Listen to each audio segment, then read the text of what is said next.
क्या आपकी भी सबसे बड़ी प्रॉब्लम असमीकाएँ रही हैं? नमस्ते, आज हम असमीका से संबंधित सभी बेसिक डाउट क्लियर करेंगे। सबसे पहले आपको ये पता होना चाहिए कि असमीका का क्या अर्थ है।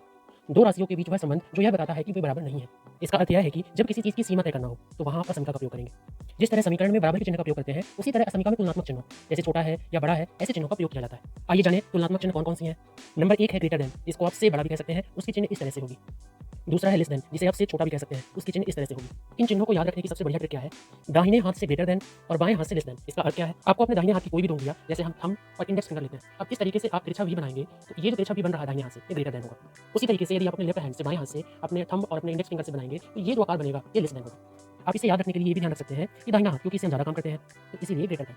असमीका में आपको प्रमुख पॉइंट क्या याद रखने हैं? चिन्ह में जिस तरफ मुंह खुला होगा उधर बड़ी संख्या, एवं चिन्ह में जिस तरफ मुंह का नोक होता है उधर छोटी संख्या लिखी जाती है। जैसे आप इधर देखिए प्रश्न है, इसका अर्थ क्या है कि ये इधर चिन्ह खुली हुई है यानी ग्रेटर देन है, जिधर मुंह खुला होगा उधर बड़ी संख्या, जिधर नोक होगा उधर छोटी संख्या। यानी कह क्या रहा है कि 10 इज ग्रेटर देन 7, यानी कि 10 जो है 7 से बड़ा है। यहाँ पर बात 10 की हो रही है, ना कि 7 की बात हो रही है, यानी 10 जो है 7 से बड़ा है। अब जैसे आप इधर देखिए, यहाँ पर लेस देन की चिन्ह लगी हुई है और जिधर मुंह खुला हुआ है उधर बड़ी संख्या है और जिधर मुंह खुला छोटी संख्या है। अब आप कहेंगे कि दोनों का मतलब एक ही है, नहीं, दोनों का अर्थ अलग-अलग है। यहाँ ये कह रहा है कि 10 7 से बड़ा है, यानी यहाँ बात 10 की हो रही है, जबकि यहाँ कहा जा रहा है कि 7 जो है 10 से छोटा है, यानी 7 इज लेस देन 10, यानी कि यहाँ पर 10 की बात हुई, जबकि यहाँ पे 7 की बात हुई। यानी पढ़ने का क्रम इसका बाएं से दाएं होता है, यानी जो बाएं तरफ संख्या लिखी होती है, बात उसी संख्या की हो रही होती है। अब ये चीज़ का ध्यान रखना है, जब प्रश्न में चर और अचर वाली दोनों संख्या हो, तो लिखने का तरीका क्या है कि चर को हमेशा बाईं ओर लिखा जाए। जैसे आप देखिए कि इस तरीके से यहाँ है कि x जो है 5 से बड़ा है, जबकि यहाँ कहा जा रहा है कि 5 जो है x से छोटा है। अब क्योंकि यहाँ पर पूरा फोकस चर पर है, तो इसलिए उसको बाईं तरफ लिखना है, यानी ये तरीका गलत हो जाएगा, यानी सही तरीका ये होगा, यानी कि चर को हमेशा आपको बाईं तरफ लिखना है। जैसे आपसे प्रश्न पूछा जा रहा है कि x ग्रेटर देन 5, तो अब आपसे इसके संभावित मान पूछे जा रहे हैं। x जो है 5 से बड़ा है, तो इसके संभावित मान क्या हो सकते हैं? 5 से बड़ा यानी कि आप 6 लिख सकते हैं, 7 लिख सकते हैं, 8 लिख सकते हैं, इस तरीके से प्लस वाली जितनी संख्या है यानी इन्फिनिटी तक, यानी इसके संभावित मान हो जाएंगे।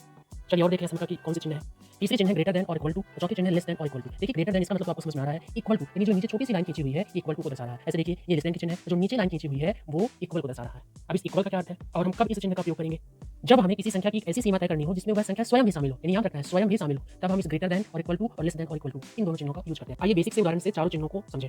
जैसा आप देखिए सेम तरह के प्रश्न है, अब हमें इसे हल करना है। देखिए पहला नंबर ये कह रहा है कि x जो है 10 से बड़ा है, यानी हमें इसमें संख्या 10 से बड़ी लेनी। इस तरह से इसमें देखिए कह रहा है कि x जो है 10 से छोटा है, यानी कि आपको इसमें मान 10 से छोटे लेने। अब देखिए अब आपको इसमें बस इतना सा फर्क है, यानी कि ग्रेटर देन, यानी कि आपको 10 से बड़ी संख्या तो लेनी है, लेकिन इसमें इक्वल, यानी इक्वल का मतलब है कि उसमें 10 भी शामिल है, यानी वो स्वयं भी शामिल रहेगा। इसी तरीके से आप इसमें कह रहा है कि x जो है छोटा है और बराबर है 10 से, यानी कि आप इसमें 9 लेंगे, 8 लेंगे, 7 लेंगे, छोटी संख्या तो लेंगे, लेकिन इसमें स्वयं को भी शामिल रखेंगे, यानी 10 को भी शामिल रखेंगे।